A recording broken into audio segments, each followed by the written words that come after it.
ముగిశాయి, MP elections ముగిశాయి, తర్వాత ఎమ్మెల్సీ ఎలక్షన్స్ ముగిశాయి.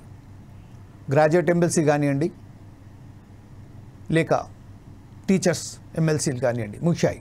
ఇప్పుడు స్థానిక సమరంకు కాంగ్రెస్ సై అంటుంది. వాస్తవానికి చూడాలంటే ఈ ఎన్నికలు ఎప్పుడో రావాల్సిందే. కానీ దీన్ని పార్టీలు తన అంటే వ్యక్తిగత ఏదైతే సంస్థలకు సంబంధించింది, వ్యక్తిగత పార్టీలకు సంబంధించిన ఏదైతే లోపాలు ఉన్నాయో ఆ లోపాలను తీర్చిదిద్ది అందులో ఉన్న ఏదైతే లుసుగులు ఉన్నాయో ఆ లుసుగులను మొత్తం పూడ్చిపెట్టడానికి ప్రయత్నం చేస్తూ దీన్ని డిలే చేసుకొచ్చాయి. దాని ప్రధానంగా ఓటమి పాలైన బీఆర్ఎస్ కానివ్వండి, గెలుపొందిన కాంగ్రెస్ కానివ్వండి, ఏదైతే పార్టీలు విభేదాలు వచ్చాయో ఆ విభేదాలను ఒక్కసారిగా ప్యాచప్ చేసుకుంటూ వచ్చాయి. బీజేపీ మాత్రం ఎమ్మెల్సీ ఎన్నికలలో తన అభ్యర్థులు విజయం సాధించిన తర్వాత ఒక బ్రహ్మాండమైన శక్తిగా మేము గ్రామ పంచాయతీ ఎన్నికలలో కూడా మేము స్థానాలు సాధిస్తామన్నట్టుగా ముందుకు దూసుకొస్తుంది. ఈ నేపథ్యంలోనే బీఆర్ఎస్కు కాంగ్రెస్కు మధ్య జరగవలసిన పోటీ ఇప్పుడు త్రిముఖంగా మారింది. కాంగ్రెస్, బీజేపీ, బీఆర్ఎస్ మధ్య పోటీ జరుగుతుంది. అందులో భాగంగా ప్రత్యేకంగా ఏదైతే వామపక్షాలకు సంబంధించిన అభ్యర్థులు ఉన్నారో వాళ్ళు కూడా తన ప్రయత్నాలను కొనసాగిస్తున్నారు. స్థానిక సమరంలో తను కూడా చట్ట చాటుదామన్నట్టుగానే ఉంది. వారిపై పూర్తిగా మనం విశ్లేషించడానికి ప్రయత్నం చేసే భాగంలోనే ఈరోజు స్థానిక సమరం డిబేట్, ఈ డిబేట్ కార్యక్రమానికి మన ముందు ఇప్పుడు ప్రస్తుతం వచ్చిన ప్రధానమైన ఆ సమస్యలను తీర్చిదిద్ది స్థానిక సమరంలో ఎవరు ఎలా విజయాన్ని సాధించబోతున్నారో తెలుసుకోవడానికి మనతోని పాల్పంచుకోవడానికి వచ్చిన పెండ్యాల మహేష్ గారు కాంగ్రెస్ నాయకులకు ఆహ్వానం పలుకుతుంది ఫోర్స్ ఐస్ టీవీ. అలాగే రామ్మూర్తి, బీఆర్ఎస్ నాయకులైనటువంటి రామ్మూర్తి గారిని కూడా ఫోర్స్ ఐస్ టీవీ వెల్కమ్ చేస్తుంది. సేమ్ టైంలో సిపిఐఎంఎల్ రాష్ట్రానికి సంబంధించిన నాయకులు గోకినపల్లి వెంకటేశ్వరరావు గారిని కూడా ఫోర్స్ ఐస్ టీవీ ఆహ్వానం పలుకుతుంది. ఫస్ట్ మనం ఒకసారి కాంగ్రెస్ నాయకుడైనటువంటి పెండ్యాల మహేష్ గారితో మొదలు పెడదాం. మహేష్ గారు, ప్రస్తుతం ఎన్నికల సైరన్ మోగింది. పంచాయతీకు సంబంధించిన ఎన్నికలు రాబోతున్నాయి. జూన్ నెలలో దీన్ని ఎన్నికలు నిర్వహిస్తామని చెప్పుతున్నారు. కాకపోతే ఇప్పుడు ప్రస్తుతమున్న పరిస్థితులలో కాంగ్రెసు అనేక సమస్యలతో సతమవుతున్న ఈ విషయంపై మీరు ఎలా స్పందిస్తారండి? మీ విజయ అవకాశాలు ఎంతవరకు ఉన్నాయి? విధంగా నమస్కారం అండి. చర్చలో పాల్గొంటున్న పెద్దలకి, మిత్రులకి, అదేవిధంగా ఫోర్స్ సైట్స్ టీవీ వీక్షిస్తున్న ప్రేక్షకులకి ముందుగా హృదయపూర్వకంగా నమస్కారాలు తెలియజేస్తూ, వాస్తవంగా కాంగ్రెస్ పార్టీ ప్రభుత్వం వచ్చిన తర్వాత స్థానిక సంస్థల ఎన్నికలు నిర్వహించాలనే ఆలోచన ప్రభుత్వానికి ఉన్నప్పటికీ కూడా ఎన్నికల సమయంలో భారత్ జోడో యాత్ర ద్వారా కానీ, ఎన్నికల సమయంలో రాహుల్ గాంధీ గారు ఇచ్చినటువంటి హామీ ఏదైతే ఉందో, ఈ దేశంలో కానీ రాష్ట్రంలో కానీ సబ్బండ వర్గాలుగా ఉన్నటువంటి మెజారిటీగా ఉన్నటువంటి బహుజనులు, ఎస్సీ ఎస్టీ బీసీలు ఎవరైతే ఉన్నారో, మరీ ముఖ్యంగా బీసీలు, బలహీన వర్గాలకు సంబంధించినటువంటి బీసీలు రాజ్యాధికారికానికి కానీ, విద్యకు కానీ, ఆర్థిక విషయాల్లో కానీ చాలా దూరంగా ఉండి వెనుకబడిపోయి అట్లనే వెనుకకుంటున్నారు. కాబట్టి రాజ్యాధికారంలో వీరు వచ్చినప్పుడే, రిజర్వేషన్లు వీళ్ళకు జనాభా దామాషా ప్రకారం ఉన్నప్పుడే వీళ్ళ అభివృద్ధి సాధ్యమవుతుందని చెప్పి గ్రహించి రాహుల్ గాంధీ గారు ఏదైతే ఎన్నికల సమయంలో హామీ ఇచ్చిరో ఆ హామీని నిలబెట్టుకోవడం కోసం బీసీలకు సంబంధించినటువంటి రిజర్వేషన్ జనాభా దామాషా ప్రకారంగా రిజర్వేషన్ కల్పించాలని చెప్పి ఆ రోజు ఎన్నికల హామీ ఇచ్చి గెలిచిన తర్వాత మళ్ళీ వాళ్ళను మభ్యపెట్టే విధంగా ఉండొద్దు, మాట ఇస్తే మడమ తిప్పొద్దు, వెనక్కి తిరిగి చూడొద్దు అనే ఆలోచనతోటి వల్ల మరి రాహుల్ గాంధీ గారి నాయకత్వంలో కాంగ్రెస్ పార్టీ ప్రభుత్వం, ముఖ్యమంత్రి వర్యులు రేవంత్ రెడ్డి గారు, పెద్దలు రేవంత్ రెడ్డి గారు, అదే విధంగా మేనిఫెస్టో కమిటీ చైర్మన్ గా ఉన్నటువంటి, అప్పుడు చైర్మన్ గా ఇప్పుడు ఐటీ శాఖ మంత్రిలో ఉన్న శ్రీధర్ బాబు గారు అందరూ కూడా, కేబినెట్ మంత్రులు అందరూ కూడా, అదే విధంగా శాసనసభ్యులు అందరూ కూడా బీసీలకు సంబంధించినటువంటి జనాభా ఎంతో ఉంది, కులగణన చేపడితేనే వాళ్ళకి ఏ విధంగా రిజర్వేషన్ ఇవ్వచ్చు అని చెప్పి ఆ కులగణన యుద్ధ ప్రాతిపదికన చేపట్టి ఆ రిజర్వేషన్ ఇచ్చినాకనే స్థానిక సంస్థల ఎన్నికలకు పోతే మనం ఇచ్చిన మాట నిలబెట్టుకుంటాము అనేటువంటి, నిలబెట్టుకున్నట్టు అవుతుంది అనే ఆలోచనతోటే ఇవాళ కొంత స్థానిక సంస్థల ఎన్నికలను వాయిదా వేయడం జరిగింది. ఇచ్చిన మాట ప్రకారం ప్రతి ఇంటికి ప్రతి గడపకు ప్రభుత్వ అధికారులను పంపించి కులగణన చేసి జనాభా దామాషా ప్రకారం 42% బీసీలకు రిజర్వేషన్లు ఇవ్వాలని చెప్పి సాక్షాత్ అసెంబ్లీలో బిల్లును ప్రవేశపెట్టి ఆ బిల్లు తీర్మానం చేసి కేంద్ర ప్రభుత్వానికి పంపించి కేంద్ర ప్రభుత్వం కూడా ఒప్పుకునే విధంగా చర్యలు చేపట్టాలని చెప్పి ఢిల్లీ పెద్దలతో సంప్రదింపులు జరుపుతూ పార్టీలకు అతీతంగా రాజకీయాలకు అతీతంగా బలహీన వర్గాలకు మంచి చేయాలనే ఆలోచనతో ఇవాళ కాంగ్రెస్ పార్టీ ప్రభుత్వం ముందుకు పోతా ఉన్నది. తప్పకుండా 42% బిల్లు ఏదైతే అసెంబ్లీలో ప్రవేశపెట్టినామో బీసీలకు రిజర్వేషన్లు ఇస్తామని చెప్పినామో అది తప్పకుండా క్షేత్రస్థాయిలో ఇంప్లిమెంట్ చేసినప్పుడే ఇచ్చిన మాట నిలబెట్టుకుంటాం అనే ఆలోచనతోటే కాంగ్రెస్ పార్టీ ప్రభుత్వం వాయిదా వేసింది తప్ప ఎక్కడ కూడా తగ్గాల్సిన అవసరం కానీ తగ్గే పని కానీ కాంగ్రెస్ పార్టీకి లేదు.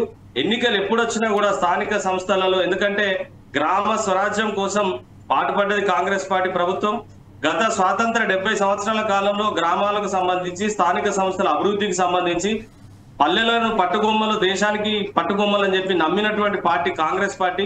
ఇందిరమ్మ హయాంలో నుంచి మొదలుకుంటే ఈ రోజు వరకు కూడా 1978వ సంవత్సరంలోనే గ్రామాల్లో ఉన్నటువంటి ఎస్సీలకు 5 ఎకరాల భూమి కానీ బీసీలకు 2.5 ఎకరాల భూమి కానీ, అదే విధంగా సోనియా గాంధీ గారి ప్రభుత్వం యూపీఏ ప్రభుత్వం కేంద్రంలో ఉన్నప్పుడు 2005లో గ్రామీణ ప్రాంతాల్లో ఉన్నటువంటి చాలా మందికి ఉపాధి లేక ఇబ్బందులు పడుతున్నారని చెప్పి చాలా గొప్పగా మహాత్మా గాంధీ ERGS అనేటువంటి స్కీమ్, మహాత్మా గాంధీ ఉపాధి హామీ పథకాన్ని తీసుకొచ్చి ఇవాళ గ్రామాల అభివృద్ధి కోసం పనిచేసినటువంటి పార్టీ కాంగ్రెస్ పార్టీ. కాబట్టి ఎన్నికలు ఎప్పుడొచ్చినా కూడా స్థానిక సంస్థలలో తప్పకుండా బ్రహ్మరథం పడతారు. మెజారిటీగా 100కు 99% కాంగ్రెస్ పార్టీ సంబంధించినటువంటి అభ్యర్థులను గెలిపించుకునే విధంగా క్షేత్రస్థాయిలో పార్టీ చాలా బలంగా ఉంది. ప్రజలలో కూడా చాలా విశ్వాసంగా ఇవాళ ఇచ్చిన మాట నిలబెట్టుకుంటుంది. ఇచ్చిన ప్రతి హామీని నెరవేర్చేటువంటి ప్రభుత్వం ఏదన్నా ఉంది అంటే అది కాంగ్రెస్ పార్టీ ప్రభుత్వం అని చెప్పి కూడా ఇవాళ ప్రజలు బలంగా నమ్మి ఎప్పుడు ఎన్నికలు వచ్చినా కూడా కాంగ్రెస్ పార్టీకి పట్టం కట్టడానికి సిద్ధంగా ఉన్నారనే విషయాన్ని తెలియజేస్తాం. రైట్ మహేష్ గారు, thank you very much. At the same time Rammurthy గారి దగ్గర రామ్మూర్తి గారు 12,751 పంచాయతీలకు సంబంధించి ఎన్నికలు రాబోతున్నాయి.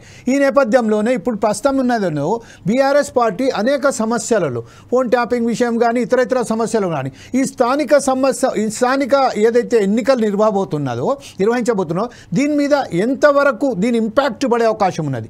ఇంకో విషయం ఏంటంటే ప్రస్తుతం ఏదైతే ఉన్నదో ఇక్కడ మీ పార్టీకు సంబంధించిన అనేక మంది నాయకులు ఇక్కడి నుంచి వెళ్ళి అక్కడికి జంప్ అవడానికి ఉన్న సమయంలోనే సుప్రీంకోర్టు కూడా దాని విషయంలో కూడా చాలా కఠినమైన ఏదో తీర్పు రాబోతుంది. దాన్ని అడ్వాన్స్గా పెట్టుకున్న తీర్పు ఆ వెలువడి ఉన్నది. ఈ నేపథ్యంలో మీ పార్టీ స్టాండ్ ఏముంటుంది? రేపు రాబోయే ఎన్నికలలో మీరు ఎలా దీన్ని ఎంత ధీమాగా ఉన్నారు? How many % you have elections winning chances? Elections కొట్లానికి మేము రెడీగా ఉన్నాం కానీ ఏదైతే కాంగ్రెస్ ప్రభుత్వం లేదు. ఎందుకంటే టు బి క్లియర్ అందరికీ తెలుసు ఇప్పుడు ఏదైతే రాష్ట్రంలో పరిపాలన ఏ విధంగా గాడి తప్పిందన్నది పరిస్థితి మొత్తం అందరికీ తెలుసు. గ్రామాల్లో పరిపాలన లేదు, దాదాపు రాష్ట్ర వ్యాప్తంగా గల్లీలలో మహిళలకు రక్షణ లేదు. చూస్తున్నాం ఎందుకంటే ఏదైతే ట్రైన్ల పైన దాదాపు ఆ ట్రైన్ల కూడా రేపులు జరుగుతున్నాయి, అదే విధంగా నడి రోడ్డు మీద రాత్రి జరుగుతున్నాయి, అదే విధంగా కనీసం గుడికి పోయే భక్తులకు కూడా ఏదైతే రక్షణ లేదు చూసినాం ఈ రోజు నిన్న పరిస్థితులను బట్టి. పరిస్థితి చాలా అధ్వానంగా ఉన్నది. బడిలో పిల్లలకు కూడా దాదాపు వాళ్ళ ప్రాణాలకు కూడా రక్షణ లేని ప్రభుత్వం. ఏదైతే ఇప్పుడు హోమ్ మినిస్టర్ లేడు, దాంతో పాటు ఏదైతే కీలకమైన విద్యాశాఖ కూడా మంత్రి లేడు. ఇక ఏ విధమైన పరిపాలన నడుస్తుందంటే భూములు గుంజుకునే పరిపాలన నడుస్తుంది అంతే తప్ప గాని ప్రజలకు ఏ మాత్రం లాభం లేదు. వీళ్ళు వచ్చిన తర్వాత ఏ సెక్షన్ కూడా సంతోషంగా లేరన్నది ప్రజలందరికీ తెలుసు. ఎందుకంటే ఇప్పుడు ఫిబ్రవరి 1 2024లో ఏదైతే సర్పంచ్ల టైం అయిపోయింది అప్పటి నుంచి ఏదైతే సందీప్ కుమార్ సుల్తానియా ఏదైతే పంచాయతీరాజ్ సంబంధించి ముఖ్య కార్యదర్శి ఉన్నాడో ఏదైతే పరిపాలనకు సంబంధించి ఏదైతే గ్రామాల్లో ప్రత్యేక అధికారులు నియమించి ఇప్పటి వరకు దాదాపు 14 నెలలు అవుతుంది. 14 నెలల నుంచి ఇంతవరకు కనీసం ఆ పరిపాలన లేదు, ఆ పరిస్థితి లేనిది, ఆ అభివృద్ధి లేదు. దాదాపు కనీసం ఏదైతే లైట్లు వేసేటోళ్ళు లేడు గ్రామ పంచాయతీలో. పరిస్థితి చాలా అధ్వానంగా ఉన్నది. ఎందుకంటే ఇప్పుడు ప్రజెంట్ వీళ్ళు ఎన్నికలకు పోతే బొక్కబోర్ల పడే అవకాశం ఉన్నది తప్ప ఇప్పుడు ఏదైతే పరిపాలన చూసుకోవాలి తప్ప వీళ్ళు ఏదో మా ప్రమాదం ఉన్నదని ఎలక్షన్లు పెట్టకపోవడం అయితే చాలా ఘోరమైన విషయం. ఎందుకు పెట్టట్లేదు? ఏదంటే 42% అంటున్నారు. వీళ్ళు ఏమంటారు? 42%. నేను మేనిఫెస్టో నా చేతులు ఉన్నది. 6 నెలల్లో వచ్చిన 6 నెలల్లో బీసీలకు 42% చేస్తాము, దాని తర్వాత వెంటనే ఎలక్షన్లు పెడతాం అన్నది. ఇప్పుడు 6 నెలలు కాదు కదా, 14 నెలలు అయింది. ఇప్పుడు వీళ్ళు ఇచ్చిన మాటగా దేవుళ్ళ మీద ఓట్లేస్తారు, ఎవరి మీద పడితే వాళ్ళ ఓట్లేస్తారు. మేము ఎప్పుడు కూడా డెడ్ లైన్ పెట్టలేదు. వాళ్ళ డెడ్ లైన్ పెట్టి బొక్క బోర్ల పడ్డ ప్రభుత్వం ఏదైతే ఉన్నదో ఈ కాంగ్రెస్ ప్రభుత్వం. నేనేమంటున్నా 100% చేత గాని చెయ్యి గుర్తు ప్రభుత్వం రాష్ట్రంలో ఉండదు అంతే తప్ప గాని వీళ్ళకి ఎన్నికలు పెట్టే ధైర్యం లేదు, ప్రజల ముందుకు వచ్చే ధైర్యం లేదు. అదే విధంగా ఎలాంటి పరిస్థితులు అంటే ఒక్కటి ఓపెన్ గా మాట్లాడుకుందాం, ఎవరికి రక్షణ ఉండదు రాష్ట్రంలో. విద్యార్థులకు రక్షణ లేదు, అదే విధంగా మహిళలకు రక్షణ లేదు, అదే విధంగా ఎవరికి రక్షణ ఉండదని అడుగుతున్నాడు. పరిస్థితులు చాలా అధ్వానమైన పరిస్థితులు ఉన్నాయి ఇప్పుడు రాష్ట్రంలో. ఓకే, ఒక్క విషయం ఇప్పుడు ప్రస్తుతం వామపక్షాలకు సంబంధించిన ఒక వర్షం తీసుకున్న తర్వాత ఇద్దరి మధ్య అంటే ప్రధానంగా బీఆర్ఎస్ ఒక్క నిమిషం అండి, నేను ఒకటి నిమిషము 12,769 గ్రామాలకు వీళ్ళు పంచాయతీకి సంబంధించి అధికారులు నియమించారు ఇప్పటి వరకు. అది వాళ్ళు ఏం చేస్తున్నారు, వాళ్ళ బిల్స్ ఇవ్వట్లేదు, దాంతో పాటు మాజీ సర్పంచ్ సంబంధించిన కూడా బిల్స్ ఇవ్వట్లేదు. ఎందుకు వచ్చింది గ్రామ పరిపాలన అంటారు, గ్రామ పరిపాలన గాలి కొదిన ప్రభుత్వం, ఏకైక ప్రభుత్వం ఈ రాష్ట్రం, అంతే తప్ప ఇంకా వేరేం లేదు. రామ్మూర్తి గారు, definitely I will come back to you again the both of you, but at the same time మనం ఒకసారి మన వెంకటేశ్వర్లు గారి వర్షన్ తీసుకుందాం. వామపక్షాలకు సంబంధించి మన రాష్ట్రంలో ఒక బ్రహ్మాండమైన ఒక వామపక్షం అనేది గట్టిగా బలంతో ఉండే, కానీ ఈరోజు వామపక్ష పార్టీలు మొత్తం కంప్లీట్గా ఈ ఖమ్మం, వరంగల్, ఈ డొర్నకల్ వైపు చాలా మంచిగా ఉన్న పట్టు కూడా అది కోల్పోయినట్టు కనపడుతుంది. ఈ నేపథ్యంలో వచ్చే ఎన్నికలలో మీరు ఏమన్నా అసలు ఎట్లా విశ్లేషిస్తారండి ఈ విషయాలలో, ఇప్పుడు వచ్చే పంచాయతీ ఎన్నికలకు సంబంధించి? వెంకటేశ్వర గారు సార్, మీ ఫోన్ అన్మ్యూట్ చేసుకోండి సార్ ప్లీజ్.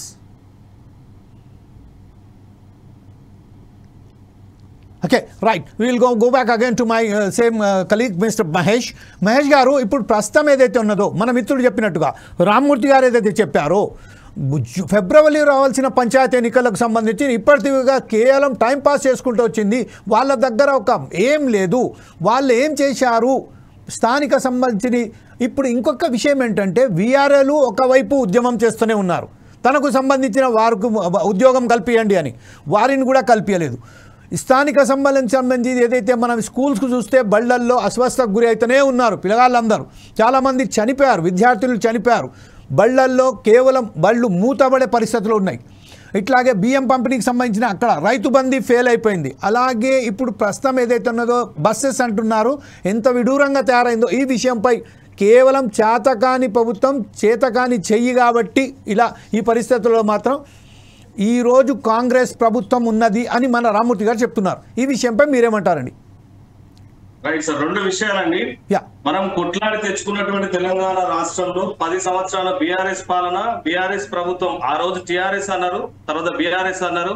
సరే, ప్రజలు వాళ్ళకి ఏ విధంగా బుద్ధి చెప్పారు, మొన్న పార్లమెంట్ ఎన్నికల్లో వాళ్ళు గుండు చిన్న ఇచ్చారు, ఒక్క స్థానం కూడా గెలవలేదు. నేను ఏమంటున్నా, మీకు కూడా 13 రాష్ట్రాల్లో సున్నాలు వచ్చినాయి. సార్ లెట్ మీ కమ్, మీరు మాట్లాడేటప్పుడు నేను మధ్యలో రాలేదు, నేను మాట్లాడిన తర్వాత ప్రతి పాయింట్ ఆన్సర్ చేస్తాను. నేను ఏమంటున్నారంటే, మిత్రులు సోదరులు రామ్మూర్తి అన్నగారు చెప్పినట్టుగా 42% అన్నారు, 6 months అన్నారు. అంటే ఫస్ట్ మొదటిగా మీ 4 side స్ట్రీమ్ ద్వారా బీఆర్ఎస్ ప్రభుత్వాన్ని, అప్పుడు ఉన్నటువంటి బీఆర్ఎస్ ప్రభుత్వాన్ని నడిపిన బీఆర్ఎస్ అధినేత కేసీఆర్ గారిని మిత్రుల్ని అడుగుతా ఉన్నా, ఎన్నికల సమయంలో మీరు ఇచ్చినటువంటి హామీలు ఎన్ని? ఫస్ట్ మొట్టమొదటి దళితుని ముఖ్యమంత్రిని చేస్తా అన్నారు, చేయలే. దళితులకు 3 ఎకరాల భూమి ఇస్తా అన్నారు, ఇయ్యలే. ఇంటికొక ఉద్యోగం ఇస్తా అన్నారు, ఇయ్యలే. తర్వాత డబుల్ బెడ్రూమ్ ఇల్లు ఇస్తా అన్నారు, 10 సంవత్సరాల కాలంలో ఒక్కరికి ఇల్లు ఇయ్యలే. తర్వాత నిరుద్యోగ భృతి ఇస్తా అన్నారు, ఇయ్యలే. 10 సంవత్సరాల కాలంలో నిరుద్యోగులను కనీసం పట్టించుకున్న పాపాన పోలేదు. నిరుద్యోగులకు ఉద్యోగ అవకాశ కల్పనలో నోటిఫికేషన్లు ఇస్తారు, నోటిఫికేషన్లు వచ్చిన తర్వాత వాళ్ళు కోచింగ్ సెంటర్లలో పాపం పుస్తకాలు అమ్ముకొని, భూములు అమ్ముకొని, జాగాలు అమ్ముకొని తీసుకుపోయి ఆడ పెట్టిన తర్వాత నోటిఫికేషన్ వచ్చింది కదా అని పాపం 6 నెలలు సంవత్సరం కష్టపడి చదివినాక పరీక్ష నిర్వహిస్తే లీకేజీలు అవుతాయి. పరీక్షల లీకేజీలు అయిన తర్వాత మళ్ళీ ఏమైనా రిజల్ట్ వస్తుంది అంటే రేపు వాళ్ళకి రిక్రూట్మెంట్ అయ్యేటప్పుడు ఎవరో ఒకరి కోర్టులు ఆశ్రయిస్తే వాళ్ళకు ఉద్యోగాలు అట్లా కాక 10 సంవత్సరాల కాలంలో ఒక్క నోటిఫికేషన్ ఇయ్యలే, డిఎస్సి ఇయ్యలే. తర్వాత మన హాస్టల్లో ఉన్నటువంటి పిల్లలకు సన్న బియ్యంతో అన్నం పెడతామని చెప్పి అని దొడ్డు బియ్యంతో పెట్టి వాళ్ళని పట్టించుకున్న పాపాన పోలేదు. కాంగ్రెస్ పార్టీ ప్రభుత్వం వచ్చిన తర్వాత హాస్టల్ విద్యార్థులకు మెస్ ఛార్జీలు ఏ విధంగా పెంచారో ఒకసారి పరిశీలన చేయాలని చెప్పి నేను మిత్రులను కోరుతాను. ఇదే విషయంపై ఇప్పుడు ఈ క్వశ్చన్స్ మనం ఆన్సర్స్ అడిగిన తర్వాత మరి మీ దగ్గరకు వద్దాం. ఎప్పుడంటే ఇప్పుడు మనం డ్రాప్ అయిపోయినట్టు అయిపోతుంది వెంకటేశ్వరరావు గారు, అందుకోసం మీ ఇద్దరి మధ్యనే ఉన్నది కాబట్టి ఏదైతే క్వశ్చన్స్ ఇప్పుడు రేస్ చేశారో, ఏదైతే అనుమానాలు వ్యక్తం చేశారో, ఏదైతే బీఆర్ఎస్ పార్టీకి సంబంధించిన విఫల్యాలు ఏదైతే ఉన్నదో దానికి మన మిత్రులు మహేష్ గారు చెప్పారు. ఈ విషయంపై రామ్మూర్తి గారు మీరేమంటారు? వైఫల్యాలపై భారతదేశ చరిత్రలో సన్న బియ్యంతో విద్యార్థులకు అన్నం పెట్టిన ఏకైక ప్రభుత్వం మా బీఆర్ఎస్ ప్రభుత్వం. వీళ్ళు భోజనం పెడితే దొడ్డు బియ్యంతో ఏదైతే వీళ్ళు భోజనం పెడితే, అదే విధంగా నీళ్ళ చారు పోస్తే తూర్పుకేస్తే పడమర కొట్టుకపోయేది, ఉత్తరం కేస్తే దక్షిణం కొట్టుకపోయేది. వీళ్ళు అంటే చెప్తే ఉన్నత విద్య చదివే ఉన్నత విద్యార్థులకు కూడా వీళ్ళు దొడ్డు బియ్యం పెట్టిన ఘనత వీళ్ళది. సన్నద్ధ బియ్యం ఇప్పుడు వీళ్ళు అయితే గత ప్రభుత్వం ఒక్క నిమిషం మీరు మాట్లాడేటప్పుడు మీరు ఏమన్నారు? విజ్ఞత కాదన్నారు, మీరు విజ్ఞత కాదన్నారు. ఒక నిమిషం ఆగండి, మొత్తం రాసుకోండి, మాట్లాడేది రాసుకోండి. ఉద్యోగాల విషయం కూడా తప్పుడు ప్రచారం చేస్తున్నాం. 1,60,083 ఉద్యోగాలు ఇచ్చిన మేము రికార్డ్ చూసుకోండి. అదే విధంగా దాదాపు 40,000 నుంచి 50,000 పెండింగ్ ఉన్నాయి. ఆ పెండింగ్ ఉద్యోగాలు కూడా వీళ్ళు 55,000 ఉద్యోగాలు అందులోకి వెళ్ళి ఇచ్చి మేము ఇచ్చిన సంఖ్యలు గుద్దుకునే ఏకైక ప్రభుత్వం దేశంలో 28 రాష్ట్రాల్లో అంటే ఏకైక ఈ రాష్ట్రంలో కాంగ్రెస్ ప్రభుత్వం. అదే విధంగా ఎన్ని మాట్లాడతారంటే మేము ఏం చేయలేదంటే కొత్త సీసీ రోడ్లు వేసినాం, మిషన్ భగీరథ పైప్ లైన్ ప్రతి ఊరికి తీసుకొచ్చినాం. ఒకప్పుడు మహిళలు ఏదైతే భుజాల మీద బోరింగ్ల కాడ అదే విధంగా బాయిల కాడ నీళ్లు మోస్తే వీళ్ళ ప్రభుత్వం ఉన్నప్పుడు కాయలు కాసేదండి మహిళలు. నా ప్రభుత్వం వచ్చిన తర్వాత కాళ్ళ దగ్గరికి నీళ్లు తీసుకొచ్చినాం, గంగాకు సంబంధించి, గోదావరి అదే విధంగా కృష్ణా నీళ్లను. అదే విధంగా ఎక్కడ రైతులు అడితే అక్కడ మేము వీళ్ళకి ఏదైతే మేము ట్రాన్స్ఫర్లు వేసినాం, అదే విధంగా పోల్స్ వేసినాం, అదే విధంగా చిన్న ట్రాన్స్ఫర్స్ వేసినాం. అదే విధంగా ప్రతి విలేజ్ లో ప్రతి గ్రామంలో ఎల్ఈడి లైట్లు వేసినాం.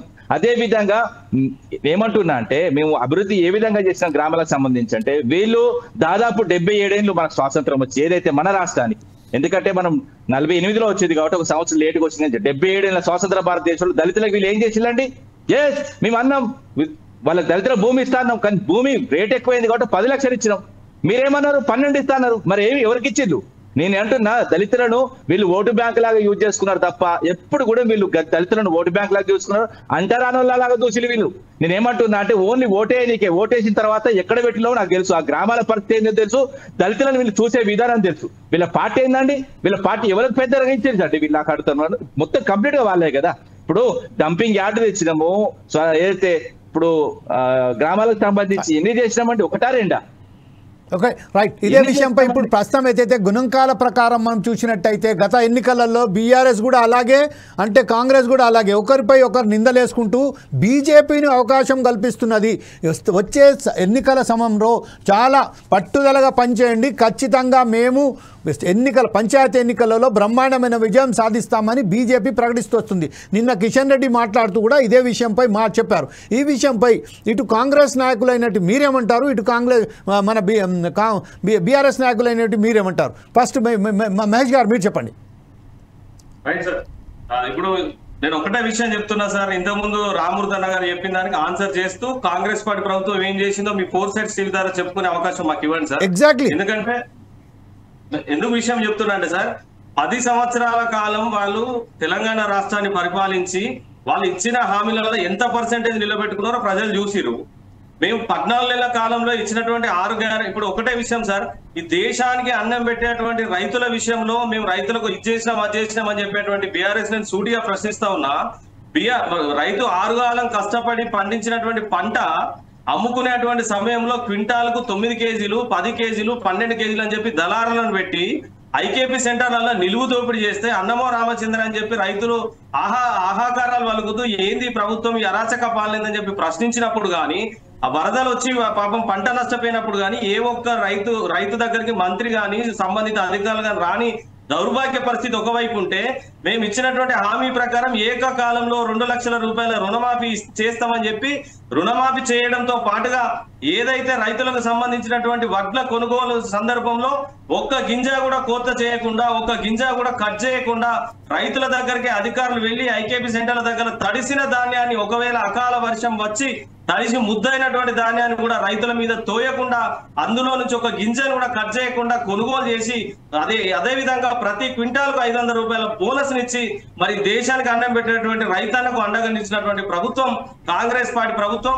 అదే విధంగా కాంగ్రెస్ పార్టీ ప్రభుత్వం పగ్గాలు చేపట్టిన 24 గంటల్లోనే ఉచిత బస్సు ఏదైతే మేము ఇచ్చిన 6 గ్యారెంటీలో ఉచిత బస్సును కల్పించి వెంటనే దాన్ని ఇంప్లిమెంట్ చేసినటువంటి ప్రభుత్వం కాంగ్రెస్ పార్టీ ప్రభుత్వం.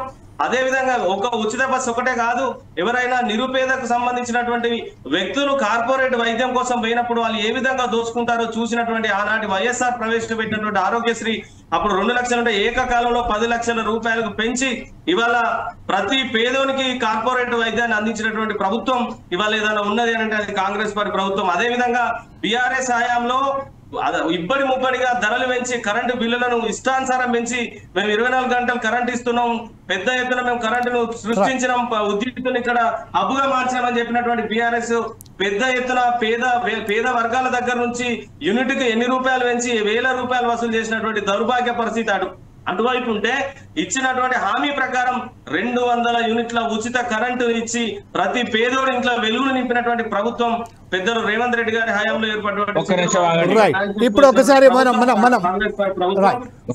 సంస్థల్లో కానీ రాష్ట్ర ఎన్నికల్లో బీజేపీకి ఎట్టి పరిస్థితుల్లో అవకాశం లేదు. కేవలం ఎందుకు ఉండదంటే ఇవాళ బీజేపీకి తోకపాటిగా మారినటువంటి మహేష్ గారు, రామ్మూర్తి గారు ఏదైతే ఇచ్చారో లేరు. 100 కాంగ్రెస్ పార్టీ జెండా ప్రతి పల్లెలో జెండా ఎగురుతుంది. ఏ రకంగా గ్రామాలలో మేము అభివృద్ధి చేసినామో ప్రజల దగ్గరకు చెప్పుకునే దమ్ము, సత్తా, అర్హత మాకున్నాయి. మీరు ఏ విధంగా మహేష్ గారు ప్రజలే నిర్ణయిస్తారని చెప్తే రైట్. ఓకే, మహేష్ గారు చెప్పిన విషయాలపై ఇప్పుడు చాలా స్పష్టంగా ప్రతి విషయంలోనూ ప్రతి ఒక్కొక్క గింజకు కూడా ధరగట్టి కల్పించామని చెప్పారు. అంటే మనం చూస్తాం. ఇప్పుడు మీరు ఇచ్చే సమాధానం ఏంటండి రామ్మూర్తి గారి విషయంలో?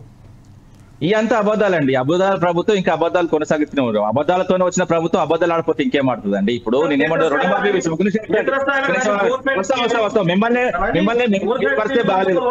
క్షేత్రస్థాయిలో నీకు నాకు డిబేట్ కాదు. మీరు మాట్లాడిన తర్వాత నాకు సమాధానం చెప్పినండి. 6 గ్యారెంట్ల విషయం చెప్పి బ్రో అద్భుతంగా చేస్తాను 14 అంటే నేను చెప్తా ఒక్క నిమిషం. ఇక ఎందుకంటే 6 గ్యారెంట్ల విషయం ఏ పరిస్థితి ఉన్నది, ఇప్పుడు పరిస్థితి ఏందని చెప్తా. ప్రతిరోజు ఆర్టీసీకి వీళ్ళు 10 కోట్లు చెల్లించాలి, అవి చెల్లించట్లేదు.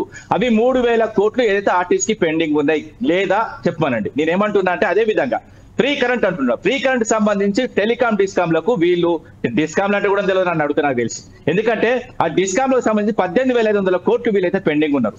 నేనేమంటున్నా ఇటు ఆర్టీసీని ఇటు ఏదైతే పవర్ డిస్కాంలను వీళ్ళు కంప్లీట్ గా వీళ్ళు నష్టాల్లోకి నెడుతున్నారు. నేను ఇంకేమంటే ఇప్పుడు వీళ్ళు చేసింది ఇబ్బడి ముబ్బడిగానే ఇంకా మిగతా విషయాలు కూడా చెప్తా. గ్యాస్ విషయం కూడా వీళ్ళు అయితే ఇండియన్ ఆయిల్ కార్పొరేషన్ కూడా వీళ్ళు పెద్ద ఎత్తున పెండింగ్ అమౌంట్ ఉన్నారు. అది ఇలా నష్టాలకు పోతున్నది అంతే తప్ప కానీ వీళ్ళు ఏమి తెలియదండి. ఎవరికి వస్తుందో ఎవరికి పోతుందో గ్యాస్ అన్నది ఎవరికి తెలియదు. గ్యాస్ ముచ్చట్లు. నేనేమంటున్నా వీళ్ళు ఏమంటారు బడ్జెట్ లో ఏదైతే బడ్జెట్ కి ముందు 41,000 కోట్లు కావాలి రుణమాఫీ అంటారు. బడ్జెట్ లో 31,000 కోట్లు పెడతారు. అదే విధంగా వీళ్ళు చేసింది ఏంటండి, ఒకళ్ళు 22 అంటారు, ఒకళ్ళు 18 అంటారు. నేను అమెరికాలకు పోయి ఏం చెప్తాడు రాష్ట్ర ముఖ్యమంత్రి 31,000 కోట్లు మొత్తం రైతుల అమౌంట్ మొత్తం కంప్లీట్ గా ఖాతాలో పడ్డే వాళ్ళు సంతోషంగా ఉన్నారంటారు. వీడికేమో ఇప్పుడు ఏమంటారు 22,000 కోట్లు అంటారు. వీళ్ళకి గ్యారెంటీ లేదు. ఎన్ని కోట్లు పోయినాయి ఎన్ని కోట్లు వచ్చినాయి వీళ్ళకే తెలియదు. కంప్లీట్ చెప్తున్నా వీళ్ళు బ్యాంకులకు ఏజెంట్ గా పనిచేసి ఏదైతే రైతుల దగ్గర సంబంధించి వీళ్ళ రుణాలు ఏదైతే గత రుణాలు ఉన్నాయో గుంజుకున్నారు. ఓపెన్ చెప్తున్నా బ్యాంక్ ఏజెంట్ గా పనిచేసి ఏదైతే తనఖా పెట్టిన రుణాలను వీళ్ళు ఏదైతే రుణమాఫీ అడ్డం పెట్టుకొని మొత్తం కంప్లీట్ గా లాగిన తర్వాత వాళ్ళు కట్టిన తర్వాత కూడా వాళ్ళు చాలా మంది ఏ విలేజ్ కన్నా పోదాం కాంగ్రెస్ మిత్రుడికి ఏ విలేజ్ కన్నా పోదాం రుణమాఫీ 100% అయిందంటే నేను రాజకీయంగా మొత్తం దూరం అవుతా. నువ్వు అవుతావా అని అడుగుతున్నా.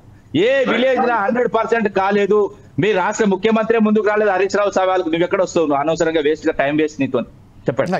ఇప్పుడు ప్రస్తుతం ఏదైతే ఉన్నదో ఇద్దరి మధ్య కాంగ్రెస్ బీఆర్ఎస్ మధ్య పోటాపోటీ ఏదైతే ఉన్నదో చేసిన హామీలను పూర్తిగాక హామీలు చేయలేదని ఒకటి. ఇంకోటి ఏంటంటే టీఆర్ఎస్ ఉన్న సమయంలో కూడా ఇప్పటి వరకు ఏదైతే ఉద్యోగావకాశాలు ఒక్కడు కూడా కల్పించలేదని చాలా ఖచ్చితంగా చెప్పి డిఎస్సి రిలీజ్ చేసింది. మళ్ళీ మెగా డిఎస్సి కూడా ప్రకటించబోతుంది. ఒక చిన్న విషయం అండి. 28 రాష్ట్రాలు 8 కేంద్ర పాలిత ప్రాంతాల్లో గత 10 ఏళ్లుగా బీఆర్ఎస్ ప్రభుత్వం కంటే ఒక్క ఉద్యోగం ఎక్కువ ఇచ్చినా మీరు ఎట్లా చెప్తారట? మీ ఇద్దరు చెప్పినట్టు ఒక్క ఉద్యోగం కాదండి. వీళ్ళ ప్రభుత్వం ఇప్పుడు 3 రాష్ట్రాలు కూడా నేను ఏం చెప్తున్నా అంటే 3 రంగుల పార్టీకి 3 రాష్ట్రాలు మిగిలినాయి.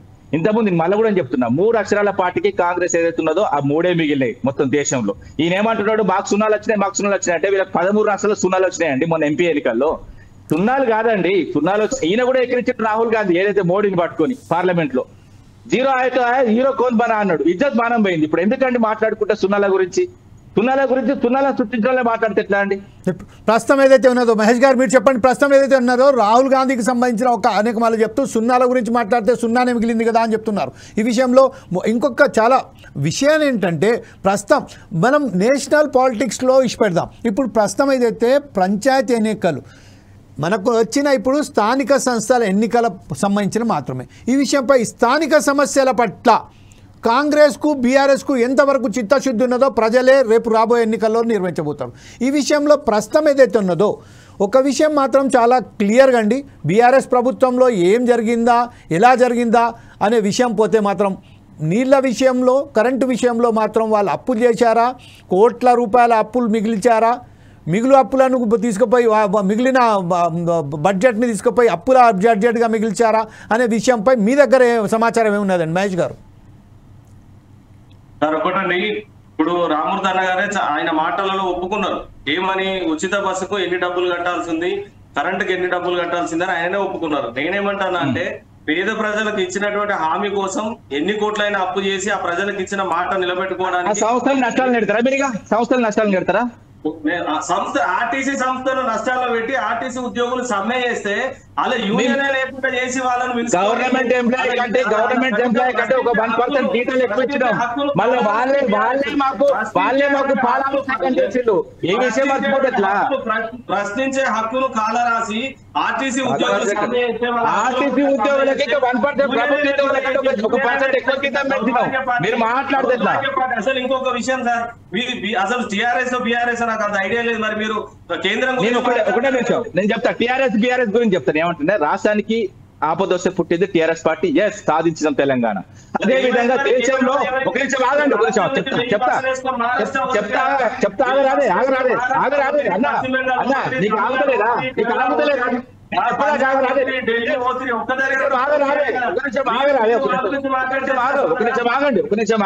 ఆగండి నేను చెప్తాను. దేశానికి అన్యాయం జరిగితే పుట్టింది బీఆర్ఎస్ పార్టీ. నేను చెప్తున్నా కదా.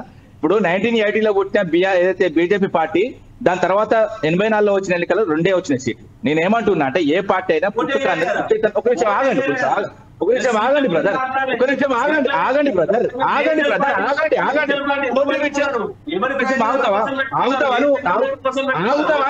నన్ను సమాధానం చెప్పనిస్తావా? రాష్ట్ర ఎన్నికల తర్వాత మా పరిస్థితి కొంచెం వెనక జరిగింది. మేము వెనకాడికి వేసినాం. వెనకాడికి వేసినంత మాత్రాన మాది మొత్తం వెనకకి జరగలేదు. బీఆర్ఎస్ పార్టీ మాది. మళ్ళీ వివరం చెప్తున్నా, మరి రాసి పెట్టుకోండి. వచ్చే ఎన్నికల్లో దేశంలో చాలా కీలకమైన మార్పు తీసుకొస్తాము. మీరు ఏం టెన్షన్ పడకండి. ఎందుకంటే ప్రాంతీయ పార్టీలు లేని ఎవరికి లేదు. మీకు ప్రతిపక్ష హోదా లేదు 99 సీట్లు వచ్చిన వాళ్ళకు. అదే విధంగా ఒక నిమిషం ఆగండి, చెప్తాను. మరి చెప్పినా కదా. ఆగండి,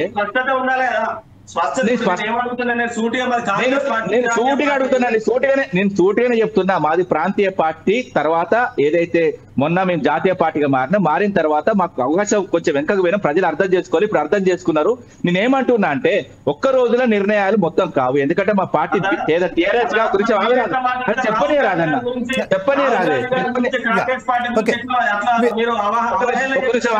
రాజీవ్ గాంధీ ముచ్చట చెప్తే పుట్టిన ఆదిలోనే హంసపాద అన్నట్టు పుట్టిన మీరు ఏమన్నారు? ఇక్కడికి వెళ్ళి 1000 బస్సులతో మహారాష్ట్ర పోతుంది. ఇక్కడ ఈ పంజాబ్ లో రైతులకు పైసలు ఇస్తుంది. ఈ ప్రభుత్వం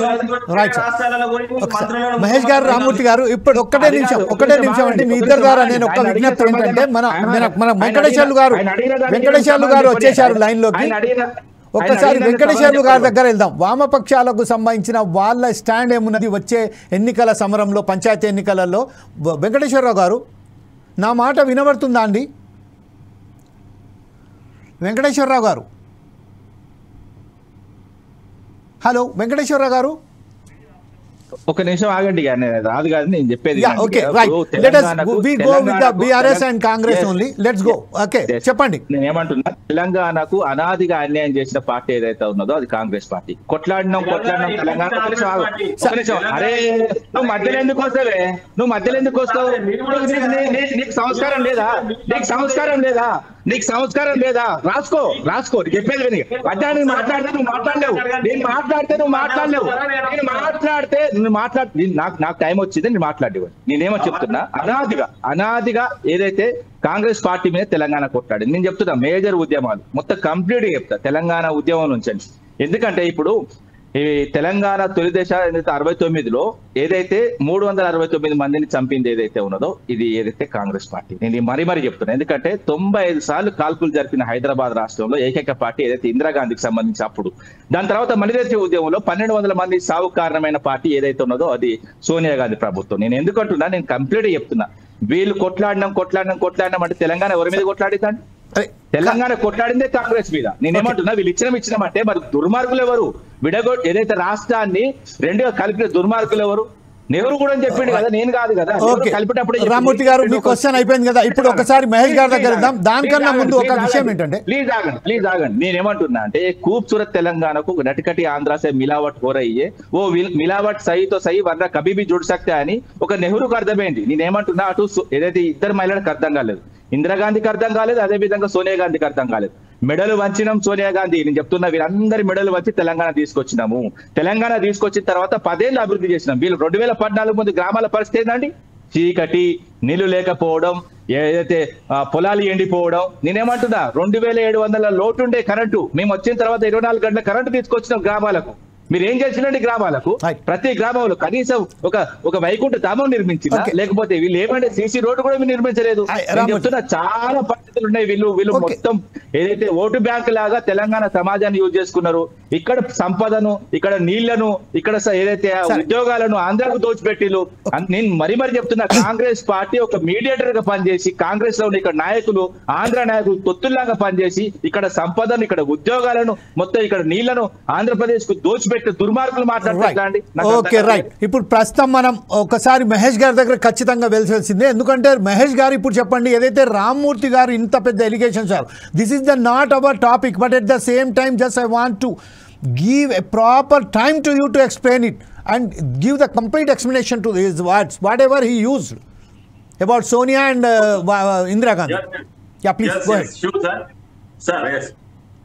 చాలా స్పష్టంగా మీ 4 సైడ్ శ్రీధర్ ద్వారా, రామూర్తి అన్న గారి ద్వారా బీఆర్ఎస్ సంబంధించినటువంటి పార్టీ పెద్దల్ని ప్రశ్నిస్తున్నా, వాళ్ళు సమాధానం చెప్పాలి. ఏం చెప్పాలంటే, 1200 మంది విద్యార్థుల బలిదానంతో తెలంగాణ రాష్ట్రం వచ్చిందని ఉద్యమ సమయంలో చెప్పుకున్నారు. ఇప్పుడు కూడా 4 సైడ్ టీవీలో చెప్పారు. వీళ్ళ ప్రభుత్వం వచ్చిన తర్వాత అమరవీరులను గుర్తించడంలో 1200 మంది కుటుంబాలను ఎందుకు గుర్తించలేదు సార్? వీళ్ళు 1200 మంది ఆత్మ బలిదానం లెక్కలు చెప్పాలా? రామ్మూర్తి గారు, let him complete first his version. మీరు వచ్చి 14 నెలల వచ్చిండు కదా, సంస్కారం నువ్వు మధ్యలో ఎందుకు వచ్చినావు? మరి నువ్వు మధ్యలో వచ్చినా మీకు అర్థం కాలేదా? మాట్లాడు. సంస్కారం ఉండాలని మీ మాట్లాడు 1200 మంది విద్యార్థుల ఆత్మ బలిదానం అని చెప్పి ఏదైతే చెప్పారో, 100కు 100% విద్యార్థుల అమరవీరుల రక్తపు చెమటలతో వచ్చినటువంటి తెలంగాణ వాళ్ళ సమాధుల మీద మీరు దొరల గడి నిర్మించుకొని అమరవీరులను విస్మరించినటువంటి దుర్మార్గులు మీరు. రెండో విషయం, నిండు అసెంబ్లీలో విద్యార్థుల ఆత్మ బలిదానాలను గుర్తించి కడుపు కోత గెలిచినటువంటి తల్లి సోనియా గాంధీ తెలంగాణ రాష్ట్రం ఇచ్చిందని వీళ్ళ అధినేత కేసీఆర్ గారు చెప్పారు. దమ్ముంటే అసెంబ్లీ రికార్డ్స్ తీసుకొని చూడమని చెప్పండి. నిండు అసెంబ్లీలో ఒప్పుకున్న మాట వాస్తవమా కాదా? సోనియా గాంధీ తెలంగాణ రాష్ట్రం ఇచ్చింది, సోనియమ్మ లేకపోతే తెలంగాణ రాష్ట్రం వచ్చే పరిస్థితి లేదు, కాంగ్రెస్ పార్టీ అధినేతగా సోనియమ్మ ఉండడం మన అదృష్టం అని చెప్పి నిండు అసెంబ్లీలో రికార్డెడ్ గా వీళ్ళ అధినేత చెప్పినటువంటి మాట వాస్తవం కాదా? సరే, ఇచ్చింది మీరు ఒప్పుకున్నాం, మరి తీసుకొచ్చింది మీరు ఎందుకు ఒప్పుకోరు? నేను ఏమంటున్నా, ఇచ్చింది సోనియా గాంధీ మీరు ఒప్పుకున్నాం. ఓకే, ఒకటే మిత్రమా నీకు సూటికి వచ్చారు లేదు, మధ్యలో మాట్లాడట్లేదు, నేను మధ్యలో మాట్లాడట్లేదు. ఒకే నిమిషం, మాకు మిగిలితా ఉన్నది. ఓకే, ఒక నిమిషం ఆగండి. కొంచెం బ్రేక్ లేండి. నేను సూటిగా క్వశ్చన్ అడుగుతున్నాను. ఒక నిమిషం ఆగమనండి. మహేష్ గారు ఏదో రామ్మూర్తి గారు ఏదో అడగబోతున్నారు కదా. మహేష్ గారు ఒక నిమిషం, నేను సూటిగా అడుగుతున్నా. సరే, సోనియా గాంధీ ఇచ్చింది, నేనేమంటున్నా, అసెంబ్లీలో కేసీఆర్ గారు ఒప్పుకున్నారు. ఏదో క్వశ్చన్ అడుగుతాను కదా మహేష్ గారు, దాన్ని కంటిన్యూ మీకు ఇస్తా. నన్ను అడగనివ్వండి. నైతికంగా గురించి ఆగండి. నేను చెప్తాను, లేదు మధ్యాహ్నం అడగాలి. దీనికి కాదు బ్రదర్, నేనేమంటున్నా మీరు అడిగిన దానికి నేనేమంటున్నా, నీకు నాకు గొడవ లేదు. మహేష్ గారు ఒక నిమిషం ఆగండి. మహేష్ గారు మళ్ళీ మీ దగ్గర ఖచ్చితంగా వస్తానండి. ఒక్కసారి ఆయన అడగనియండి, ఏదో అడుగుతానంటాను కదా, ఖచ్చితంగా అడగని. మీరే మాట్లాడండి, మళ్ళీ మీరే మాట్లాడండి. అడగండి. ఒక్కడే సూటి క్వశ్చన్ ఏదైతే అడగబోతున్నారు. తెలంగాణ రాష్ట్రము సపరేట్ గా ఉన్న తెలంగాణను కలిపి పాపం చేసిందే మీరు ఒకటే, ఎందుకంటే అది మీకు తెలుసు. దాని తర్వాత మళ్ళీ ఒక నిమిషం ఆగండి. కాంగ్రెస్ పార్టీ మరి ఇప్పుడు తెలంగాణ స్వాతంత్రం ఇచ్చిన పార్టీ ఒక నిమిషం. అరే నువ్వు మధ్యలో రాకే అన్న, తెలంగాణ స్వాతంత్రం ఇచ్చింది కూడా మేమే. మరి మీరు ఎందుకు ఒప్పుకోరు? ఇది ఒప్పుకోరు. మీరు ఏంటంటే కొట్లాడిన పార్టీ గురించి చెప్పుకోరు. తీసుకొచ్చినాం స్వాతంత్రం తీసుకొచ్చినాం అంటే నీ ఒక్క పార్టీ కాదు. నేనేమంటున్నా అంటే స్వాతంత్ర ఉద్యమంలో చాలా పార్టీలు, చాలా మీరు ఏదైతే క్వశ్చన్ అడిగారో దానికి సమాధానం మహేష్ గారు చెప్తానంటున్నారు కదా. మధ్యలో ఎందుకు మాట్లాడుతావు? ఇగో ఈయన దగ్గర ఏంటంటే వీళ్ళ దగ్గర నిజాలు ఒప్పుకునే ధైర్యం లేదండి. నేనేమంటున్నా అంటే నేను ఒక నిమిషం ఆగండి. అరే ఆగండి బ్రదర్, అరే నేను క్లీన్ గా చెప్తున్నా. ఒక నిమిషం మంచి ఓపికతోనండి. నేనంటే స్వాతంత్ర ఉద్యమంలో నేనేమంటే మీ గొప్పతనాన్ని ఒప్పుకుంటాను నేను. ఒక నిమిషం ఆగండి. తెలంగాణ ఉద్యమం గురించి పక్క పెడదాం ఫస్ట్. ఏంటంటే స్వాతంత్ర ఉద్యమంలో మీరు ముందు వాడి కొట్లాడిన తర్వాత అన్ని సంఘాలు, అన్ని కులాలు, అన్ని మతాలు లేఖం చేసిళ్ళు. గాంధీ నాయకత్వంలో పోరాటం చేసిళ్ళు. ఏదైతే కేసీఆర్ గారి నాయకత్వంలో ఏ విధంగా అయితే కొట్లాడి తెలంగాణ సాధించడం, అదే విధంగా ఏదైతే గాంధీ సమక్షంలో మీరు అందరు కలిసి కొట్లాడు ఏదైతే దేశానికి స్వాతంత్రం వచ్చింది, ఆ గొప్పతనం గాంధీకి ఇస్తున్నాం. ఓకే, మరి ఇక్కడ ఏదైతే కేసీఆర్ గారి సమక్షంలో అన్ని పార్టీలు, అన్ని కులాలు, అన్ని మతాలు కలిసి కొట్లాడితే ఢిల్లీ వంగింది. ఎవరు ఢిల్లీ అంటే కాంగ్రెస్ వంగింది, తెలంగాణ ఇచ్చింది. ఇచ్చిన పార్టీ సోనియా గాంధీని ఒప్పుకున్నాం. కానీ తీసుకొచ్చిన పార్టీ టిఆర్ఎస్ పార్టీ ఎందుకు ఒప్పుకోవట్లేదు? మీ ఆత్మని ఓకే రైట్ మహేష్ గారు, ఇప్పుడు ఈ విషయం చెప్పండి. కాకపోతే ఏంటంటే మనకు ఇప్పుడు మరొకసారి మీ ఇద్దరిని కూడా మనం ఒకసారి గుర్తిస్తున్నాం. ఇది మాత్రం పంచాయతీ ఎన్నికలకు సంబంధించిన డిబేట్ కాబట్టి దీని మీదనే ఉంచాం. కాకపోతే ఇది మొత్తం డైవర్ట్ అయిపోతుంది. లేదండి, కలిపిన తర్వాత వీళ్ళు 60 ఏళ్ల వెనకబాటు కారణమైన కాంగ్రెస్ పార్టీ, తెలంగాణ 60 ఏళ్ల దోపిడీ కారణమైన కాంగ్రెస్ పార్టీ ఈ రోజు హత్యారు తమ్ముడు కొడుకు లాగా వచ్చి మాట్లాడితే బాగుండదు. మహేష్ గారు ఒక విషయం ఏంటంటే, ఇప్పుడు మహేష్ గారిని మనం అవకాశం ఇస్తాం, ఖచ్చితంగా మహేష్ గారు అడగండి. ఇంకొక విషయం దీంట్లో ఏంటంటే, ఒకవేళ కనుక మీరు ఏదైతే మన మిత్రులు రామ్మూర్తి గారు ఏదైతే చెప్తున్నారో, ఖచ్చితంగా మేము తెలంగాణ సాధించి తీసుకొచ్చినాం, తెలంగాణను ఒక అభివృద్ధి బాటలో తీసుకొచ్చినాం, కరెంట్ ఇచ్చినాం, నీళ్ళు ఇచ్చినాం, ఉద్యోగాలు ఇచ్చినాం, ప్రతి విషయంలో మేము ముంగట అడుగునని చెప్పినాం. అదంతా ఉన్నప్పటికీ నేను మహేష్ గారి తరఫున ఒక మాట అడుగుతున్నానండి. కేవలం ఒకవేళ కనుక మీరు సూటిగా ఇన్ని ప్రజలకు సంక్షేమ పథకాలు ఇచ్చినప్పుడు ఎందుకు ఓడిపోయారు? ప్రజలు ఎందుకు మీ ప్రభుత్వాన్ని తిరస్కరించింది? ఈ విషయంపై మహేష్ గారు ఈ సమాధానం దీన్ని కూడా యాడ్ చేసి మీరు ఒకవేళ ఏదైనా ఇప్పుడు ఏదైతే మాట్లాడుతున్నారో మాట్లాడండి ప్లీజ్. మహేష్ గారు చెప్పండి.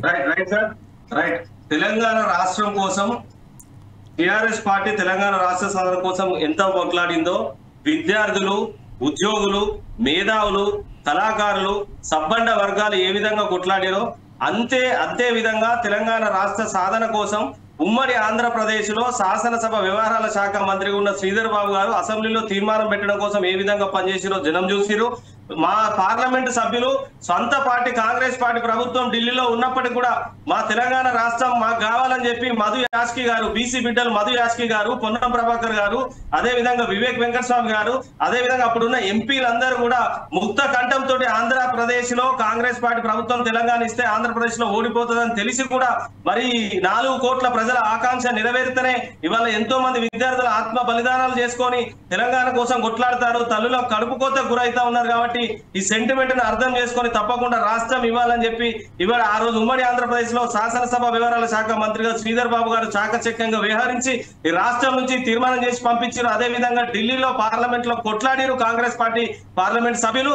ఇవాళ పార్లమెంట్ లో తెలంగాణ రాష్ట్రానికి సంబంధించిన బిల్లు పెట్టేటప్పుడు కూడా వీళ్ళ అధినేత లేడు, అక్కడ పార్లమెంట్ లో కూర్చోలేదు. అట్లా మాట్లాడితే అట్లా వ్యక్తిగతంగా చాలా విషయాలు మాట్లాడాల్సి వస్తుంది. ఇవాళ మీరు ఎస్సీ బీసీలను పక్కకు పెట్టిరని చెప్పి ఇంతకుముందు సోదరు రామ్మూర్తి గారు చెప్పారు. నేను సూటిగా 4 సైడ్ శ్రీ ద్వారా మిమ్మల్ని ప్రశ్నిస్తా ఉన్నా.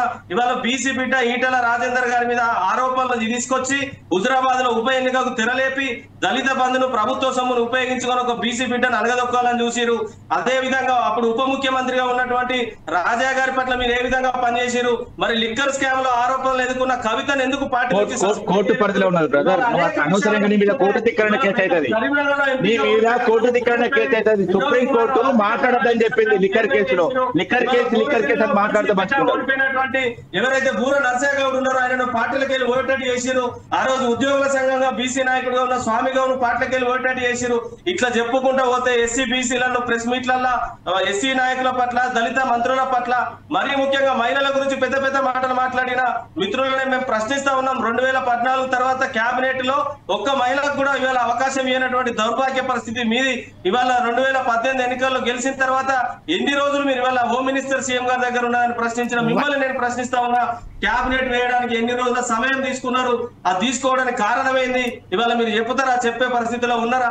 గ్రామాలలో అభివృద్ధి జరిగిందంటే 110% కాంగ్రెస్ పార్టీ ప్రభుత్వం హయాంలోనే జరిగింది. 1978 సంవత్సరంలోనే ఇందిరాగాంధీ గారు గ్రామాల్లో ఉన్నటువంటి బహుజనులు జరగాలని చెప్పి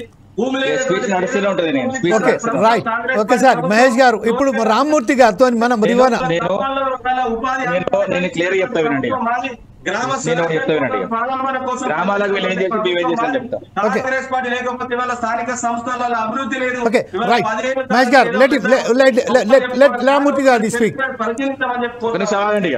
నేను ఒకటే అంటున్నా, నేనేమంటున్నా స్థానిక ఎన్నికల గురించి మాట్లాడుకుంటాను. ఏంటంటే నేను ఇవన్నీ కూడా చెప్తా. ఎందుకంటే నేను ఒకటి చెప్తా వినండి. మిత్రుడు మాట్లాడే దాన్ని సమాధానం చెప్తా. దాంతో పాటు హలో వినబడుతుందండి? ఇప్పుడు ఎన్నికలు వెళితే ఎన్నుపూస ఎరిగిపోయే పరిస్థితి ఉన్నది ఏదైతే కాంగ్రెస్. ఎందుకంటే మేము స్థానిక ఎన్నికల గురించి చెప్తాం. 50% ఏదైతే మహిళలకు మేము రిజర్వేషన్ తీసుకొచ్చినాం స్థానిక ఎన్నికల్లో, అందులో బీసీ మహిళలే ఎక్కువ ఉంటారు అన్నది ఓపెన్ గా వాస్తవం. ఎందుకంటే ఇప్పుడు రాబోయే ఎన్నికలలో 50% మీరు మహిళలకు ఇస్తున్నట్టుగా నేను రాసుకోవచ్చా అండి? లేదండి, ఆల్రెడీ 50% మేము తీసుకొచ్చిన గత ఎన్నికల్లో కూడా జరిగింది. నేను ఏమంటున్నా ఈ ఎన్నికలు కూడా 50. నేనేమంటున్నా అంటే ఇప్పుడు మంత్రివర్గంలో చోటు రాలేదంటే సత్యవతి రాథోడ్ ఎవరు, అదే విధంగా సబితమ్మ ఎవరు? మేము ఇచ్చిన ఒక నిమిషం ఆగండి, నేను చెప్తా వినండి. ఒక నిమిషం ఆగండి.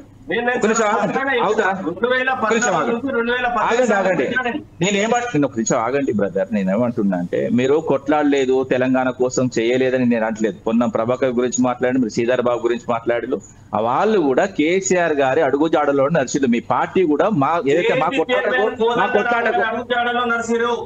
ఎవరు పెట్టారు? కోదండరాంలో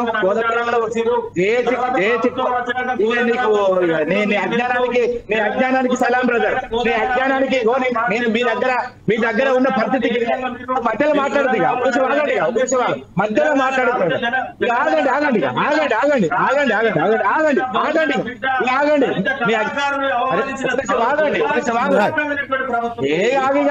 కళాకారులు ఆదుకునేది మేము కానీ జీతాలు ఇచ్చి ఆదుకున్నాం కానీ నేను చెప్తా వినండి. కోదండరాం గురించి మాట్లాడు. కోదండరాం గురించి ఆగండి. ఏ అన్యస్త్రీ గురించి మాట్లాడదు. 4 రోజులైతే ఆగండి బ్రదర్.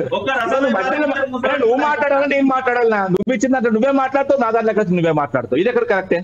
అంధ్యశ్రీ గురించి మీకు 10 నిమిషాలు ఆగితే నీకు చెప్తా. అంధ్యశ్రీ గురించి మీకు కూడా అర్థమయ్యే రోజు తొందరగా వస్తే ఏం మాట్లాడక, ఏం తొందర పడకండి. ఆయన ప్రభుత్వాలను ఏ విధంగా యూజ్ చేసుకున్నాడు, ఏ విధంగా తన తర్వాత ఆయన గొప్ప కవే కాదనట్లేదు. ఆయన వ్యవహార శైలి, ఆయన కథ ఏందో కార్ఖానేందో నీకు తెలుసు, నాకు తెలుసు, అందరికి తెలుసు. నేనేమంటున్నా అంటే గొప్ప కవే నేను కూడా ఒప్పుకుంటా. గొప్ప కవే నేను కూడా ఒప్పుకుంటా. గొప్ప కవని అరే ఒక నిమిషం ఆగుతావా బ్రదర్? అరే స్థానిక ఎన్నికల గురించి మాట్లాడితే మొత్తం తెలంగాణ చరిత్ర మొత్తం చదువుతుంది. ఏమంటున్నా అంటే ఫస్ట్ మీరు తెలంగాణ దాంట్లో మనకు కావాల్సిందల్లా ఎన్నికల సమరంలో మిత్రుడు పరిస్థితి ఎట్లున్నదంటే తెలంగాణ తీసుకొచ్చిన కేసీఆర్ ఒప్పుకుంటున్నాడు. ఓన్లీ సోనియా గాంధీ తెలంగాణ ఉద్యమం మలిదశ ఉద్యమానికి కారణం అవ్వదు, అది ఒప్పుకోరు వీళ్ళు. ఎందుకంటే కేసీఆర్ పేరైతే దమ్ము వీళ్ళకి లేదు. నేనేమంటారు, కేసీఆర్ గారు కారణం కాకపోతే పొన్నం ప్రభాకర్ ఎక్కడిది, నువ్వు అన్న కోదండరాం ఎక్కడిది? కోదండరాం కేసీ చైర్మన్ చేసింది ఎవరు? ఇవన్నీ మాట్లాడుకుంటే ఇద్దరు మానం పోతుంది. ఎందుకంటే ఇప్పుడు వాళ్ళ రాజకీయ లబ్ధి కోసం మీరు ఒక నిమిషం ఆగండి. కోదండరాం గురించి మాట్లాడండి. ప్రొఫెసర్ కోదండరాం గురించి అరే ఒక నిమిషం ఆగండి. అరే జాయింట్ యాక్షన్ కమిటీ గురించి ఆగండి. నేను చెప్పేది వినండి. మీ జాయింట్ యాక్షన్ కమిటీ వేసిందే మేము, మొత్తం కాకతీయ యూనివర్సిటీకి స్టార్ట్ చేసిందే మేము. మా మిత్రులు చాలా మంది ఉన్నారు, వాళ్ళతో మాట్లాడుకుంటే తర్వాత ముచ్చట. కానీ ఇప్పుడు ప్రొఫెసర్ కోదండరాం గురించి మాట్లాడండి కాబట్టి ఈ రోజు ఎడబండుకున్నాడండి. ఏదైతే సెంట్రల్ యూనివర్సిటీ భూములు ఆడ 400 ఎకరాలు మొత్తం కంప్లీట్ గా రామూర్తి గారు, this is the separate topic. Congress పార్టీకి తొత్తుగా వ్యవహరించి డబ్బుల కమ్ముడు పోయిన కోదండరామరెడ్డి ఇప్పుడు ఎందుకు మాట్లాడుతున్నాడు? కోదండరామరెడ్డి ఈ రోజు సెంట్రల్ యూనివర్సిటీ 400 ఎకరాల భూమి ఏదైతే ఇందిరాగాంధీ ఇచ్చినప్పుడు, ఇందిరాగాంధీ ఎన్ని ఎకరాల నుంచి భూమి ఇచ్చింది, అక్కడ కనీసం రిజిస్ట్రేషన్ చేయలేదు. వీళ్ళు మాట్లాడుకుంటే చాలా ఘోరమైన మాటలు ఉంటాయి. దానికి సంబంధించిన ఒక సెపరేట్ టాపిక్ ఉంది, అది 3 o'clock డిబేట్ లో మీరే వస్తురు కానీ మీరే మాట్లాడుతురు కానీ ఆ విషయంలో. కానీ ఇప్పుడు ప్రస్తుతం మనం ఏదైతుందో ప్రస్తుతం మనకు ఫోర్సైజ్ టీవీ నిర్వహించిన కార్యక్రమం పంచాయతీ ఎన్నికల సమరం.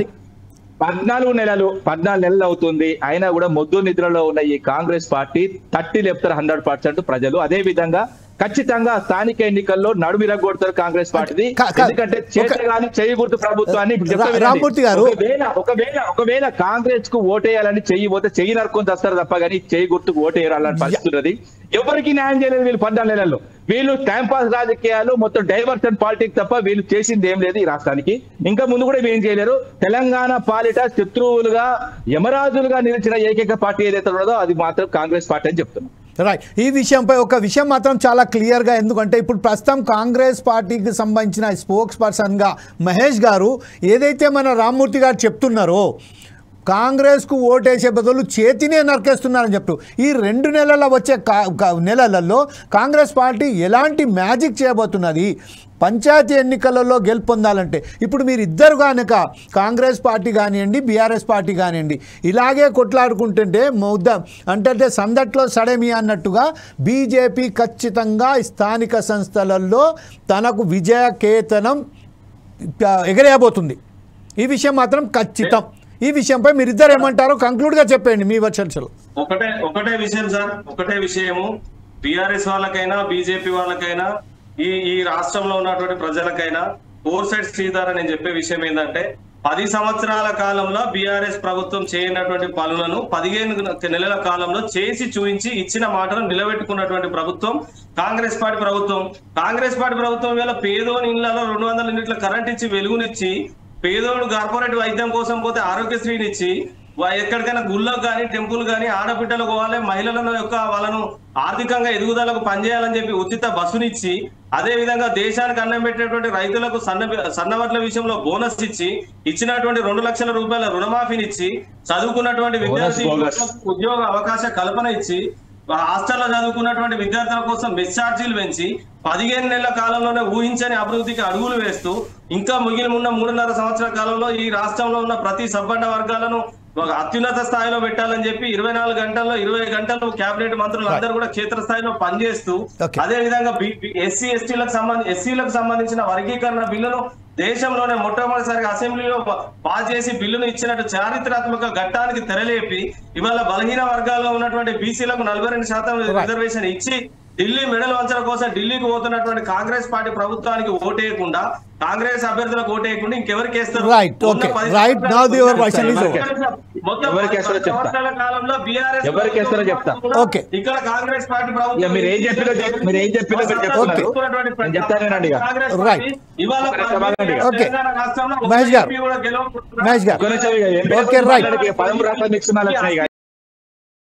కాంగ్రెస్ వైల్యాలను అండబెడుతూ ప్రజలలో చొచ్చుకుపోయడానికి ప్రయత్నం చేస్తున్నదంటూగా నిర్ధారణ అయింది. కాకపోతే విషయం ఏంటంటే ఈ ఇద్దరి మధ్య ఏదైతే కొట్లాట జరుగుతుందో కాంగ్రెస్ అండ్ బీఆర్ఎస్ పార్టీల మధ్య, దీన్ని అదనుగా చూసుకున్న బీజేపీ పార్టీ 8 స్థానాలలో గెలిచి అక్కడే మరొకసారి పార్లమెంట్లో కానీ అసెంబ్లీలో కానీ అలాగే ఎమ్మెల్సీ ఎలక్షన్స్లలో కూడా బ్రహ్మాండమైన విజయం సాధించిన తర్వాత ఒక బ్రహ్మాండమైన చైతన్యవంతంతో వాళ్ళ బీజేపీ పార్టీకి సంబంధించిన క్యాడర్ను ఊపందిస్తూ ప్రజలలో వెళ్ళండి, ఇద్దరు పార్టీలకు సంబంధించిన విషయాలను బట్టబయలు చేయండి, స్థానిక సంస్థలలో సైతం మన విజయకేతనం చాటండి అన్నట్టు ముందుకు దూసుకెళ్తుంది. దీనికి కిషన్ రెడ్డి నిన్న ఇచ్చిన స్టేట్మెంటే దీనికి ఉదాహరణ. అయితే ఇప్పుడు వస్తే ఎన్నికలలో జూన్లో ఏదైతే ఎన్నికలు నిర్వహిస్తున్నారో ఈ విషయంపై ప్రజలు ఎటువైపు మొగ్గు చూపుతారనేది మనం ఖచ్చితంగా వేచి చూడవలసిందే. అప్పటిదాకా మనం ఒక విషయం మాత్రం గమనించి, ఎవరు వచ్చినప్పటికీ ప్రజల సమస్యలు మాత్రం, ప్రజలకు సంబంధించిన ఏదైతే ప్రాథమిక సమస్యలు ఉన్నాయో దాన్ని మాత్రం ఏ పార్టీ కూడా సరిపెట్టడానికి, వారికి సమస్యలను పరిష్కరించడానికి మాత్రం వైఫల్యం చెందుతున్నది మాత్రం ఇది నిజం. దీని విషయంపై ఇంకొక డిబేట్లో మరొకసారి ఈ విషయంపైనే మనం చర్చించడానికి ప్రయత్నం చేద్దాం. అప్పటిదాకా చూస్తూనే ఉండండి ఫోర్సైజ్ టీవీ.